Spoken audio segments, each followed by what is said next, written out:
সারা বিশ্বের মানুষ এই নাস্তিক শব্দটা ব্যবহার করে। তো এরা হইলো একটু বেহায়া টাইপের, নিরজ্জ, এদের লজ্জা শরম বলে কোনো কিছু নেই। এরা নিজেদেরকে আস্তিক মনে করে, হ্যাঁ আস্তিক মনে করে। তাই সে যে ধর্মের লোকই হোক কেন, বিশেষ করে ধর্মীয় অনুভূতি নিয়ে যারা চলে তারাই এই নাস্তিক শব্দটা ব্যবহার করে। তাদের আস্তিকতায় কতটুকু কেউ কোনোদিন প্রশ্ন করে না যে তারা কতটুকু আস্তিক, কিন্তু তারা নাস্তিক নিয়ে বেশ ভালোই নাচানাচি করে আর কি। এবং পরে অবশ্য লজ্জা পায়। এদের বহুবার পৃথিবীতে এরকম প্রমাণ আছে যে তাদের মুখে চুনকালি পড়ে গেছে, হ্যাঁ, তারাই পরে আবার নেচিছে সেই সব নাস্তিকদের নিয়ে। এরকম প্রশ্ন, এরকম আছে, উদাহরণ আছে। তার ভিতরে একজন দেখো সক্রেটিস খ্রিস্টপূর্ব 400 অব্দের যে সক্রেটিস, সে যখন আসলো পৃথিবীতে এসে তার জ্ঞান বুদ্ধি হওয়ার পরে তিনি বলা শুরু করলো যে দেবদেবীর এই পূজা করা। তখন তো গ্রিক দেবী টেবী ছিল, ওখানে দেবতার পূজা হইতো আর কি, পূজায় বেশি হইতো, পূজা অর্চনা হইতো আর কি। তো উনি এই গ্রিক দেবতা বা এই ধরনের দেবদেবীর পূজায় বিশ্বাসী ছিল না, যে এগুলো কেন, কঠোর বিরোধী। হ্যাঁ, তিনি এগুলো বিরোধিতা করতেন। যে এগুলো মানে বিরোধিতা বলতে ওইভাবে তো না, তিনি বলতেন যে এগুলো আসলে নিষ্ফল কর্ম, এরকম, এগুলো কোনো উপকারিতা নেই, এগুলো কোনো উপকারিতা নেই, মূল স্রষ্টাকে খুঁজতে হবে, মূল স্রষ্টা যিনি তার কাছে যেতে হবে, এরকম আর কি। সত্যকে খোঁজার কথা বলতো যুবকদের মাঝখানে, এগুলো যুবকদেরকে বলতো যে তোমরা খোঁজো, জানো, নো দাইসেলফ, তার মানে খুব পপুলার একটা উক্তি, বিখ্যাত কথা। তাহলে সক্রেটিসকে তারা ওই সময়কার লোকজনেরা, যারা পোপ ছিল, যারা খ্রিস্টান ধর্মগুরু ছিল, তারা কিন্তু নাস্তিক বলছিল, বলছে না? সেটা তো আমরা জানি। এখন মনে করো যে এত বছর পরে এসে এবং যত দিন যাচ্ছে তত কিন্তু সবাই জানে যে দর্শনের মূল জনক, জ্ঞানের জনক কিন্তু সক্রেটিসকে তারা এরা কিন্তু মানতে হয় যে দর্শনের জনক আছে, আধুনিক দর্শনের জনক আছে সক্রেটিস, এবং তাকে দার্শনিক হিসেবে এখন বলে, এখন মেনে নেয়। তাহলে এটা কি ফানি না? তাহলে ওরা লজ্জা পাওয়া উচিত না যারা তার নাস্তিক বলিল? সেটাই, 1000 বছর আগে তখন কিন্তু তার চিনতে পারেনি। তারপরে দেখো গ্যালিলিও জ্যোতির্বিজ্ঞানী, সে যখন বলল যে সূর্য পৃথিবীর চারিদিকে ঘোরে, হ্যাঁ, আসলে মূলত পরে বৈজ্ঞানিক পরীক্ষায় দেখা গেছে যে সূর্য পৃথিবীর চারিদিক ঘোরে না, পৃথিবী সূর্যের চারিদিক ঘোরে। যেটাই হোক না কেন, তিনি তার মূল কথা ছিল যে গ্রহ নক্ষত্র ঘুরছে, কেউ না কেউ ঘুরছে, সবাই ঘুরছে, সবাই যার সেই নিজস্ব কক্ষপথে ঘুরছে। গ্রহগুলো নক্ষত্রের চারপাশে ঘুরছে এবং উপগ্রহগুলো গ্রহের চারিপাশে ঘুরছে, ঠিক আছে? এই কথাটাই গ্যালিলিও বলছিল যে গ্রহ উপগ্রহগুলো ঘূর্ণায়মান।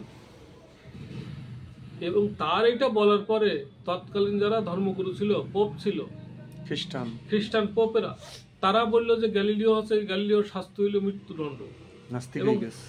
নাস্তিক, ক্ষুধাদ্রোহী। সক্রেটিসকেও কিন্তু মৃত্যুদণ্ড দিয়েছিল হেমলক পান করে, স্বেচ্ছায়, তাও বলিল স্বেচ্ছায় তোমার খেতে হবে এটা, ঠিক আছে? তাহলে কি নির্মম মৃত্যু, চিন্তা করো। পরবর্তীতে গ্যালিলিও এখন কি জ্যোতির্বিজ্ঞানী। আজকে মহাকাশ নিয়ে যত গবেষণা হচ্ছে, এই গবেষণার কিন্তু মূল যে অনুপ্রেরণা দানকারী তিনি কিন্তু গ্যালিলিও, জ্যোতির্বিজ্ঞানী, তাই না? এবার দেখো, তারপরে ডারউইনকে সেই সময় বলল যে ডারউইন হলো নাস্তিক।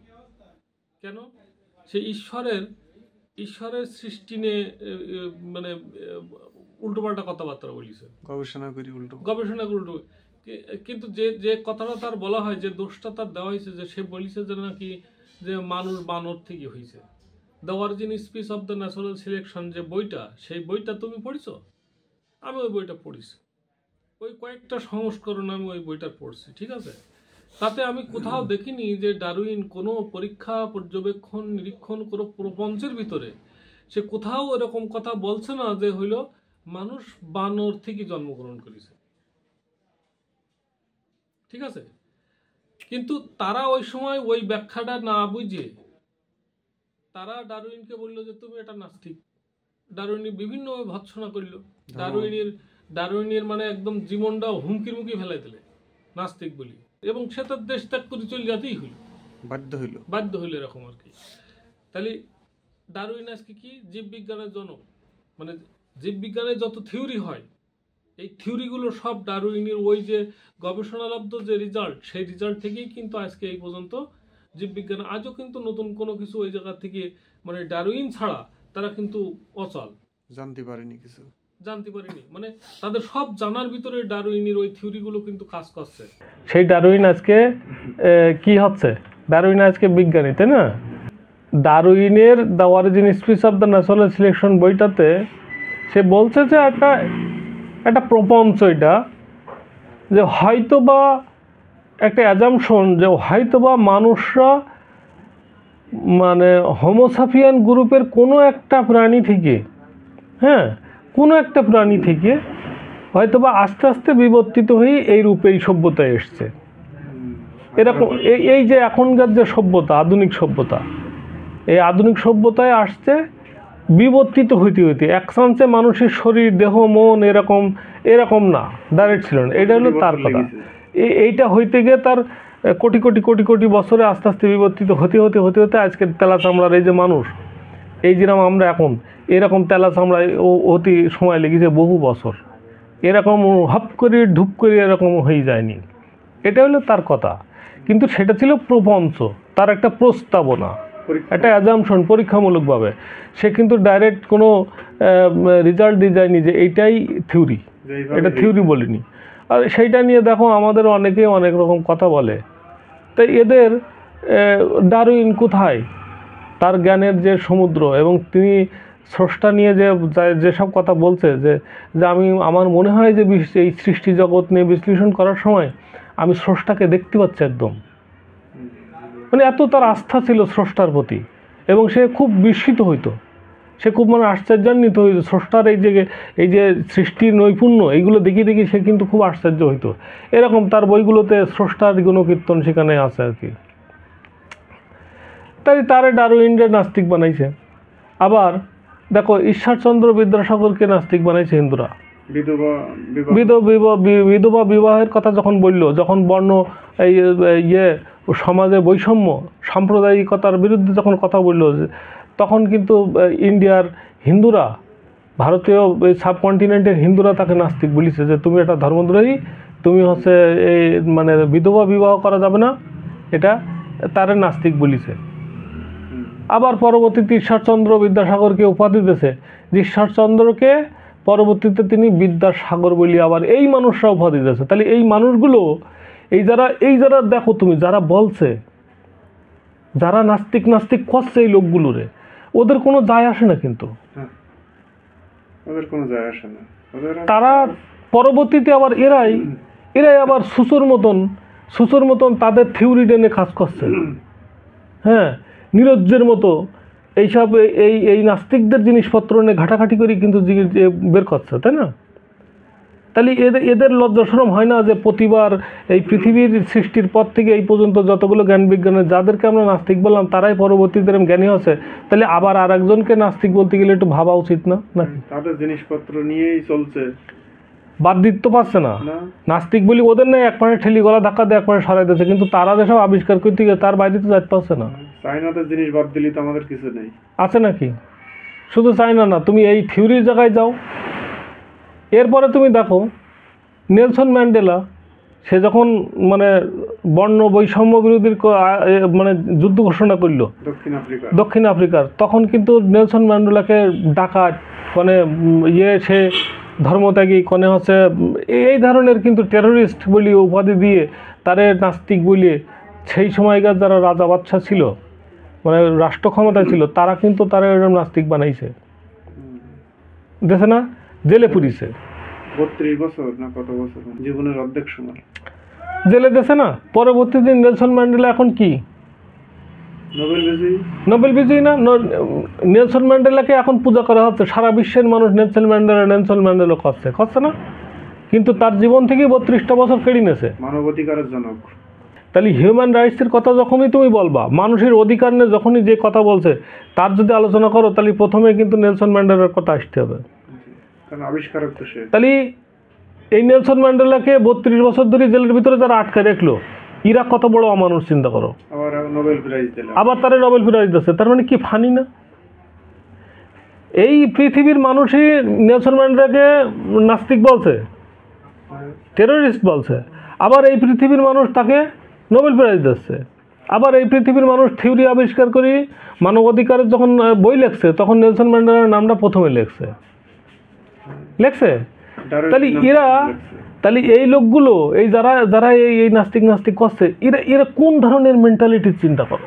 চোখ বন্ধ করে থাকে, কোনো কিছু জানতে চায় না, সত্যটারে জানতে চায় না। যেই সত্যটারে জানতে চায় সে তো ধর্মের বিরুদ্ধে চলে যায়। যেই সত্যটারে জানতে চায় সেই তারে নাস্তিক বানায়। যেই সত্যটারে যে জানতে গেছে, যে সত্যটা খুঁজে বের করতে গেছে, আল্লাহর ঈশ্বরের স্রষ্টার কাজ পর্যন্ত পৌঁছাইতে গেছে, যে আসলে ঘটনাটা ঘটছে কি আমি একটু জেনে দেখি, চোখ কান খোলা রেখে যে চোখ খুলে এরকম দেখতে যায় তারে নাস্তিক উপাধি দেয়। আর ওরা এরকম চোখ বন্ধ করে থাকে না, এরকম ভেড়ার মতন করি, তো ওরা সবাই আস্তিক। মানে ওরা তো ভীতু, সত্যটাকে সত্যের মুখোমুখি হতে চায় না। কারণ সত্য জানলি তোর মানা লাগবে। সত্য যদি ও জানে তাহলে অন্য জড়সড়া হওয়া লাগবে। ও যদি বুঝে যায়, সত্যটা যদি জেনে যায়, তাহলে তো ওকে কিছু করতে পারবে না, পারবে? ওর সত্য জেনে গেলে ও আর কিছু করতে পারবে না, বলো? মানুষের মারতেও পারবে না, মানুষের সাথে মানে ওই ধোঁকাবাজি, বদমাইশি, সম্পদ বানানি, চুরি করা, রাহাজানি করা, ডাকাতি করা, দুর্নীতি করা, ঘুষ খাওয়া, সুদ খাওয়া, এসবগুলো করতে পারবে না। ধর্মীয় পোশাক পরিয়ে যত অন্যায় করে, ঠিক আছে, এগুলো করতে পারবে না। সো ও চোখ বন্ধ করে থাকবে, করি বলবে যে আমি আস্তিক। ও দেখাবে যে আমি হইলে আল্লাহর দলের মানুষ, কিন্তু স্রষ্টার দলের মানুষ, ঈশ্বরের দলের মানুষ, এই কথা বলবে। এ কিন্তু সব ধর্মের ভিতরে আছে, এবং সাধারণ মানুষ ওই ধরনের নাচে। এরপরে রবীন্দ্রনাথ ঠাকুর কিন্তু ব্রাহ্মণ পরিবারে জন্ম হলেও, ঠাকুর পরিবারে জন্ম হলেও, তারে কিন্তু ওই সময় ভারতের সাবকন্টিনেন্টের লোক, কলকাতায়, এই বাংলাদেশের লোক কিন্তু তারে ব্রাহ্মণ হিসেবে মানত না তাদেরকে। কারণ রবি ঠাকুরের পরিবারটা ছিল প্রগতিশীল, অসাম্প্রদায়িক, মুক্ত চিন্তার মানুষ। তারা কিন্তু কোনো সম্প্রদায়কে এইভাবে সাম্প্রদায়িক দাঙ্গা হাঙ্গামা, এগুলো এই যে বৈষম্য, এগুলো পছন্দ করতো না। রবীন্দ্রনাথ গরুর মাংস খেত, মুসলমানদের সাথে উঠা বসা করতো, ওপেন খেত। এই জন্যে সেই সময়কার হিন্দু যারা ছিল, সেই হিন্দুরা কিন্তু রবীন্দ্রনাথের বাড়ি তাদের সাথে আত্মীয়তা পর্যন্ত করতো না।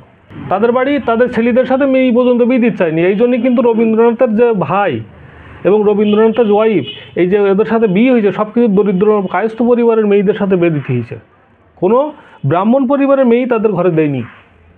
এবং রবীন্দ্রনাথকে বলছে রবীন্দ্রনাথ নাস্তিক, এ কথা বলছে রবীন্দ্রনাথ নাকি নাস্তিক। হিন্দুরা বলছে তাকে এটা, যে রবীন্দ্রনাথ নাস্তিক, ও ধর্মদ্রোহী, ও দেবদেবীতে মানে না, ও কোনো খোদা মানে না, কোনো ঈশ্বর মানে না, কিচ্ছু মানে না, ও হইল নাস্তিক। রবীন্দ্রনাথের এই কথা শুনতে হয়েছে।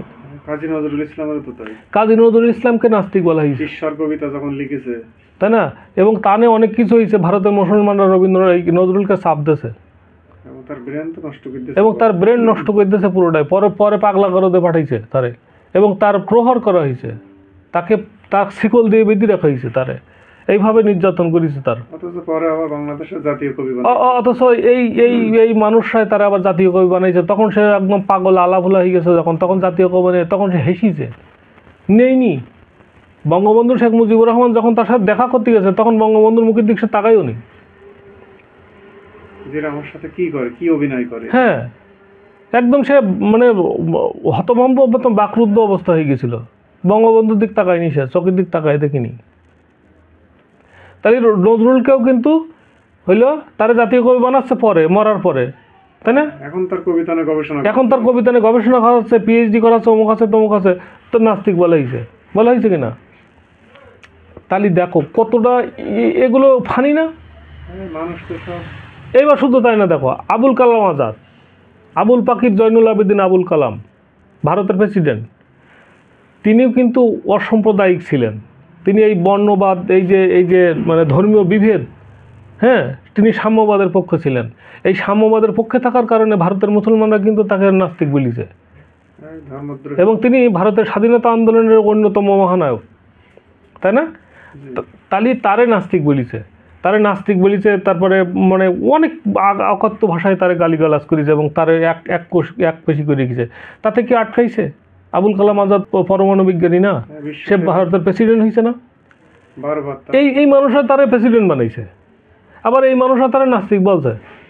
আবার এই মানুষরা তার কথা এখন সব ফেসবুকে তার সেসব বাণী টানি দেয়, সেসব পড়ে আর দেখে শোনে, চিন্তা করে এদের লজ্জা শরম কিছুই নেই। সব মানুষের সব এরা মুখে একটা কথা পেয়েছে, একটা মানুষ সত্য নাড়াচাড়া করছে, তারা ধরি নাস্তিক, তুই নাস্তিক, একটা বুলি পেয়েছে, আর ও হইলো আস্তিক। আল্লাহর সাথে ওর কন্টাক্ট হয়ে গেছে, হ্যাঁ, স্রষ্টার সাথে ঈশ্বরের সাথে কন্টাক্ট হয়ে গেছে। এটা সব ধর্মের ভিতরে আছে, ঠিক আছে, শুধু যেতে তা না। মার্টিন লুথার কিং যখন চার্চে যে দুর্নীতিটা হয়, খ্রিস্টানদের চার্চের ভিতরে যে টাকা পয়সা নিয়ে লুটতরাজ হয়, সেইটা নিয়ে যখন কথা বলল যে চার্চদের এরকম এইসব করা যাবে না, পোপদের এইসব করা যাবে না, যখন এইসব দুর্নীতির বিরুদ্ধে কথা বললো, তখন বললো যে তুমি তো নাস্তিক, তুমি চার্চের পোপের বিরুদ্ধে কথা বলছাও, পোপেরা টাকা পয়সা নিয়ে কী করবে না করবে সেসব হিসেব কিন্তু তোমাদের এটা গটের সাথে সরাসরি মার্টিন লুথার কিংসের তারা হইলো নাস্তিক বানাই দিলে। আবার পরবর্তীতে কি হইলো, মার্টিন লুথার কিংসে আজকে আমরা পুজো করছি, করছে না আমেরিকার জনগণ? তাহলে ফানি না এগুলো?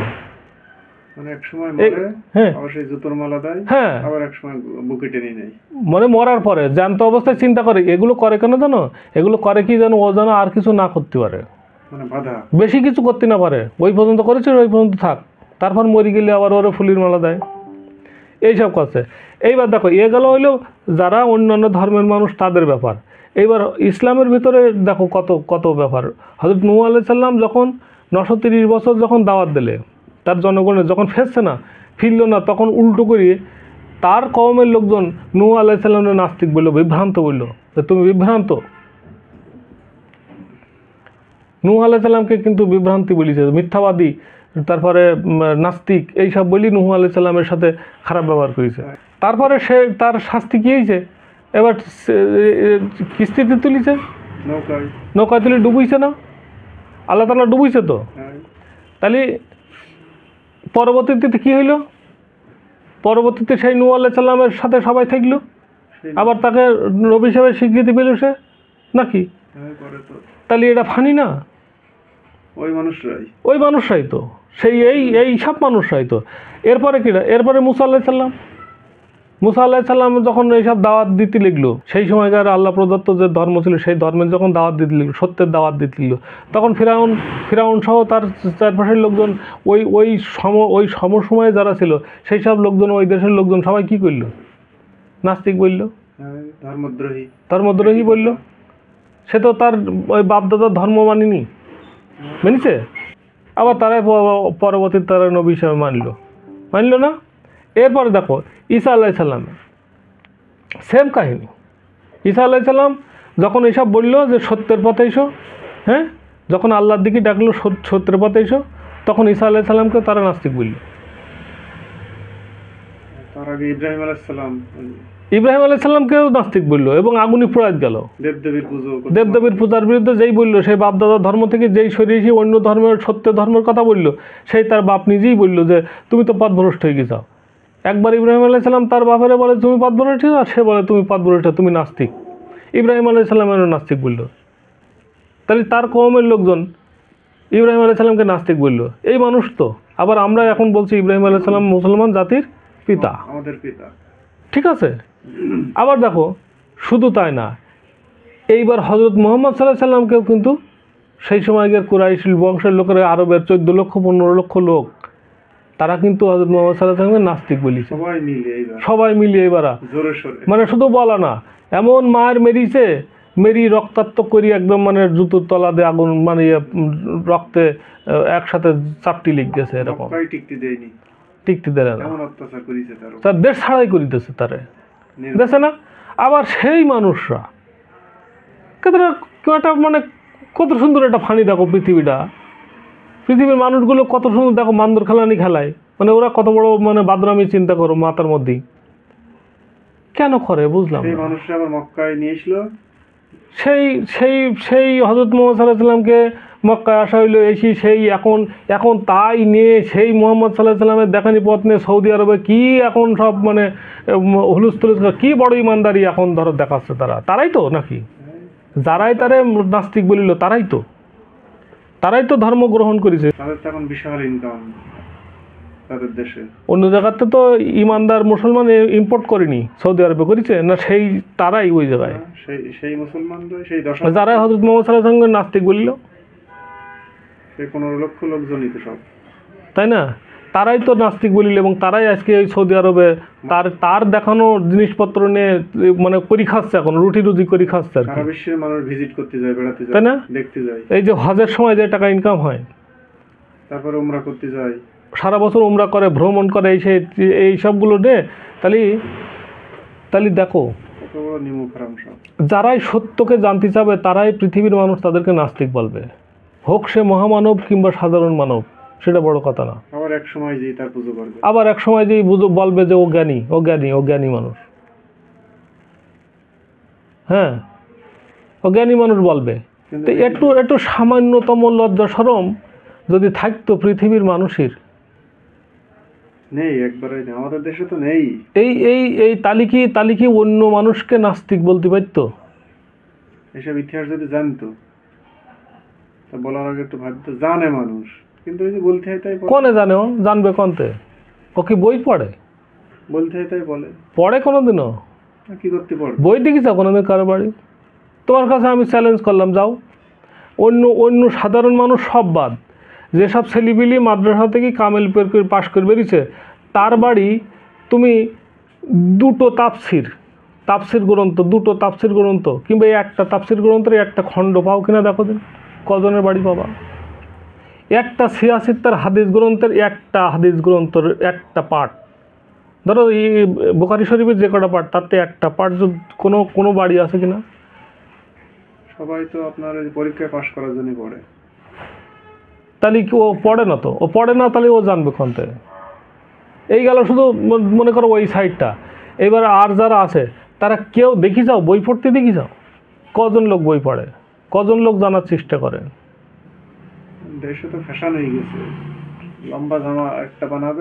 বই পড়ে মানুষ, ওরা জানবে কোনতে? এবার এরা যদি না জানে, তাহলে সাধারণ যারা সৈদ্য আছে, নসিমউদ্দিন কলিমউদ্দিন, যারা এইসব এই মানে ব্যবসা করি বেড়ায়, সাধারণ মানুষ মাঠে ঘাটে জোন ঘাটি দিয়ে দেয়, তারা পড়বে কখন? তারা তো জানারই কথা না, টাইমই তো নেই। তাই তো টাইমই নেই। যারা ওয়াজ নসিহাত করি বেড়ায়, যারা মিটিং মিছিল করি বেড়ায়, যারা রাজনীতি করি বেড়ায়, এরা বই পড়ে? কজন লোক পড়ে? কি হবে? সবাই তো ওরা জানে কি না? কিছুই জানে না জানি হঠাৎ করে বলি দিলে যে ডারউইন বলিছে বান্দরতে মানুষ হয়েছে, কিন্তু the origin speech of the natural selection বইটা তার আগে পড়া লাগবে না বলতে গেলে? আমি যদি সত্যবাদী হই, তাহলে আমার ওই কথাটা বলতে গেলে সে ডারউইন বিধর্মী হোক আর ধর্মীয় হোক, আমার সহধর্মের হোক আর বিধর্মের হোক, আমি ডারউইন সম্পর্কে যখন একটা কথা বলতে যাব, তখন আমার জানা লাগবে না যে বইটা নিয়ে আমি বলছি সেই বইয়ের কত নম্বর পাতায় বলিছে, কত লাইনই বলিছে? ওটা বলা উচিত না? আমার রেফারেন্স দেওয়া উচিত না? তার আগে পরে অনেক কথা আছে না, যেহেতু সেটা গবেষণা প্রবন্ধ, রিসার্চ প্রবন্ধ না, রিসার্চের বই। তা রিসার্চের বইতে অনেক প্রপঞ্চ থাকে না? কোরআনের আয়াত পড়লে যেরকম আগে পরে পড়তে হয় না, নাহলে ভুল বোঝাবুঝি হয়ে যায়। তাহলে যিনি নসিহাত করছে সে তো পড়েই না, সে তো জানেই না, সে জীবনে কোনোদিন দেখিও নি the origin speech of the natural selection বইটার নামও জানে না সে। তাহলে দেখিস কিরম ফানি পৃথিবীর মানুষ। আগুন ধরাই দিলে ময়দান কাঁপাই দেবে, আর সামনে বসে যারা দেখছে তারা কি করছে? হ্যাঁ, ডারউইন বা বান্দর থিওরি দিতেছে, সবাই হ্যাঁ করে উঠলো, এরম লাভ মেরি উঠি চলে গেল। এরা জানে না, এরা বোঝেও না, জানেও না। এখন মাওলানা বলেছে এরা তো মূর্খ মানুষ, এ দোষ তার ওদের না। আজকে মজমাটা বেশ মজমা জমি গেছে, বুঝছো বিষয়টা? তাহলে কতটা ফানি। এখন ঘটনা হচ্ছে কি, শোনো, সত্যটা জানতে হবে। কিরা নাস্তিক বললো, কিরা আস্তিক বললো, এটা দেখার বিষয় না। আস্তিক নাস্তিকতার সম্পর্ক আছে স্রষ্টার সাথে, তোমার আমার, আল্লাহর সাথে আমার সম্পর্ক, সৃষ্টিকর্তার সাথে। আস্তিক নাস্তিকের ব্যাপারটা এটা হইলো স্রষ্টার সাথে আমার হবে, স্রষ্টার সাথে তোমার সাথে হিসাব কিতাব হবে, যে আস্তিক নাস্তিক, কিরা নাস্তিক, ঠিক আছে? কিন্তু বাইরে থেকে যারা বলছে তারা তো আর বলছে না, ওরা তো বলতে হয় তাই বলে। যখন এটা মানুষের গভীর জ্ঞান হয়ে যায়, গভীর জ্ঞানে চলে যায়,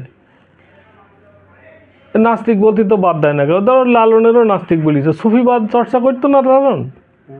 লালন কিন্তু সুফিবাদ চর্চা করতো, ইসলামে সুফিবাদ চর্চা করতো, লালনকেও নাস্তিক বলিস। ইসলামের 4টি স্তরের মধ্যেই এই শরিয়াত, তরিকত, হাকিকত, মারেফত, এই 4টি স্তরের মধ্যে যারা মারেফত চর্চা করে তাদেরকে এই শরিয়াতের লোকেরা সব নাস্তিক বলে।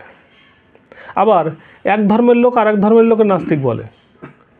মুসলমানরা বলছে আর সব যেগুলো সেগুলো নাস্তিক, হিন্দুরা বলছে আর সব যেগুলো সেগুলো নাস্তিক, জৈন যারা তারা বলছে আর সব নাস্তিক, যারা শিখ তারা বলছে আর সব নাস্তিক, যারা খ্রিস্টান তারা বলছে সব অন্য সব নাস্তিক, বৌদ্ধরা বলছে অন্য সব নাস্তিক। তাহলে আসলে তো সবাই নাস্তিক, সবাই সবার কাছে নাস্তিক, সবাই সবার কাছে নাস্তিক হইল না বিষয়টা? তাহলে বিষয়টা তো হাস্যকরই গেল। তাহলে এটা হাস্য না, একটা ফানি বিষয় না? কি দরকার এইসব নিয়ে মাতামাতি করার? এবার বোঝো তুমি তাহলে কিরাম কিরাম ফান চলছে, এবার বোঝো। সব পাগল দুনিয়া। ওই যে একটা গান শুনতাম না, সবাই সবাইরে বলছে নাস্তিক। এই যে দেখি কানার হাট বাজার, হ্যাঁ, পুরো বিশ্বটা মনে হয় যে কানার। বিষয়টা এরম হয়েছে যে, হ্যাঁ বিষয়টা এরম হয়েছে যে এক বুড়ি আর এক বুড়ির দাদি বলিস, তাই না? গাঞ্জামে দিকে তুই আমার দাদি বললি কেন? বুড়ি মানুষ তো দুইজন, তা এক বুড়ি আর এক বুড়ির দাদি বলিছে, তাতে কি আসে যায়? তাতে ওর ওর রাগ হয়ে গেছে, তোর বয়স আমার বয়স একই রকম, তুই আমার দাদি বললি কেন? তো এইরকম হয়ে গেল না বিষয়টা? মানুষ তো হিসেব করে না, বলতে হয় তাই বলে না। তাহলে যে যা বলে বলুক যাক, ওসব কথায় কান দিও না, সত্যটাকে জানার চেষ্টা করো। সত্য জানতে হবে, এটা হইলো কিটা নাস্তিক বললো কিটা আস্তিক বললো ওসব দেখার বিষয় না, ঠিক আছে?